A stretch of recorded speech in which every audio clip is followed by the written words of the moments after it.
ئەو پرۆتۆکۆلە کە 16 خاڵیەکە بەگشتی ئەو خاڵانە خاڵی ئابوورین و ئاسانکاری تیاکرێت لە کاروباری هەناردە و حەمڕۆنەق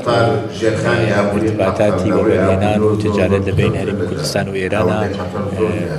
بە تایبەت کوردستانی ئێران بە پارێزگای کوردستانی ئێران و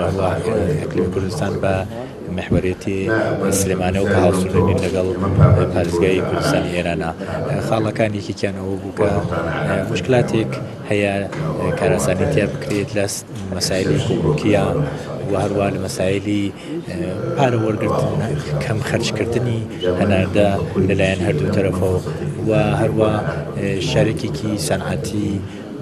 مشتەرەک لە بینی دوو وڵاتە لە مەرزی پاشماخە و بابەتانی 16 خاڵ کە من هەمویان مایسە.